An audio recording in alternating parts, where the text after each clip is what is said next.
అందరికీ praise lord. Very very good morning to all of you. Welcome to today's ఫైనెస్. ఈరోజు ఎలా ఉన్నారు? మీరు అన్ని విషయాల్లో నాకు ఎలా జరుగుతుంది, హెల్త్ ఖరాబ్ అవుతుంది, నేను చేయలేనేమో, లేక నా వయసు పైపడిపోతుంది, నాకు ఇంకా నోటిఫికేషన్స్ రావు, లేక నాకు ఎటువంటి ఆఫర్స్ రావని నువ్వు అనుకుంటున్నావా? దేవుడు మీకు ఒక మంచి వాగ్దానం ఇస్తున్నారు. 103 కీర్తన 5వ వచనం, పక్షిరాజు యవ్వనము వలె నీ యవ్వనమే క్రొత్తదగుచుండునట్లు మేలుతో నీ హృదయంను తృప్తిపరచుచున్నాడు. మన ప్రభువు తృప్తిపరిచే దేవుడు. ఎలాగ తృప్తిపరుస్తాడంటే మేలుతో మనల్ని తృప్తిపరుస్తూ ఉంటాడు. సారా జీవితంలో మనం చూసినట్లయితే దేవుడు సారా గర్భం ఎప్పుడు ఏ టైంలో తెరిచారు తెలుసు?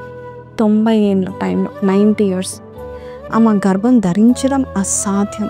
అలాంటిది కనడం ఇంకా అసాధ్యం. ఎందుకంటే 90 ఏళ్ళ వయసు గల వారు నొప్పులు తీయలేరు.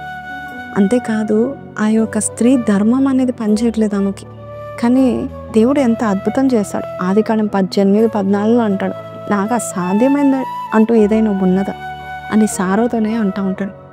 నిజంగా ఒక మాట చెప్పాలండి, స్త్రీలకు 35 నుంచి 45 వరకు వారి యొక్క కనే ఛాన్సెస్ తక్కువ అవుతూ ఉంటుంది. వారు గర్భం ధరించడము చాలా తక్కువ అవుతూ ఉంటుంది. సో ఆ టైం మరి మెల్లగా ఎగ్ రిలీజ్ అవ్వడం కూడా చాలా తక్కువ అవుతుంది. అంటే ఒక స్త్రీ ధర్మం అనేది సరిగా డిక్లైన్ అవుతూ వస్తుంది. అలాంటిది 90 yearsకి 90 సంవత్సరాలకి ఆమె తన బిడ్డని కన్నట్టుగా మనం చూస్తూ ఉంటున్నాము. దేవునికి అసాధ్యమైందంటూ ఏది లేదు. నువ్వు కూడా ఏ విషయంలో నువ్వు ఆలోచిస్తున్నావు నాకు తెలియదు. కానీ ఈరోజు సారాన్ని చూపిస్తూ దేవుడు చెప్తా ఉంటున్నాడు ఏంటంటే, ఆమెకు నేను చేశాను, ఇంకా అసాధ్యమైన కార్యము ఏమైనా ఉందా దానికంటే అని దేవుడు చెప్తా ఉంటున్నాడు. అవును, చనిపోయిన లాజర్ని దేవుడు లేపాడు కదా.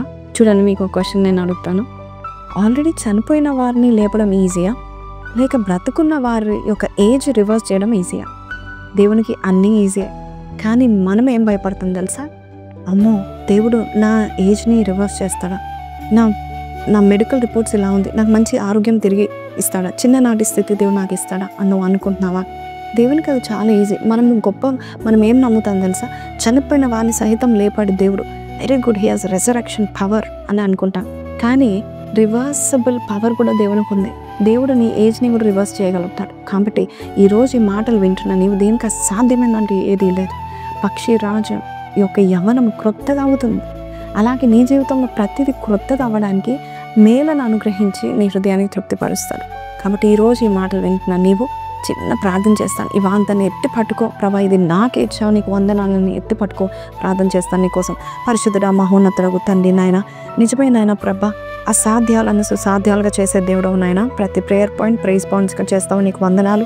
ఏదైతే ఇది జరగదు, నా వల్ల కాదు, నా శరీరం వల్ల అయితే ఇది అసలు అవ్వదు అనుకుంటున్నారో అలాంటి వారికి నువ్వు ఇచ్చిన వాగ్దానం బట్టి నీకు వందనాలు. మేము నమ్ముచున్నాం, నువ్వు సమస్తం చేయగల సమర్థుడు అని నమ్ముచున్నాము నాయన. ఈరోజు ఎవరైతే నమ్మకంతో ఉన్నారో ఈ వాగ్దానం ద్వారా వారు నమ్మకం అంతా వెళ్ళిపోను గాగని ప్రకటిస్తూ యేసు పరిశుద్ధ నామములో వేడుకొంచున్నాం తండ్రి, ఆమేన్. సో ఈరోజు ఈ వాగ్దానం విన్నారు కదా. God will revive you again. తిరిగి మీ యవ్వనాన్ని దేవుడు తిరిగి దయచును గాక. కాబట్టి ఈరోజు ఈ వాగ్దానం నమ్మినట్లయితే విశ్వాసంతో రాయండి. God will reverse my age అని రాయండి. May God bless you. Have a blessed day.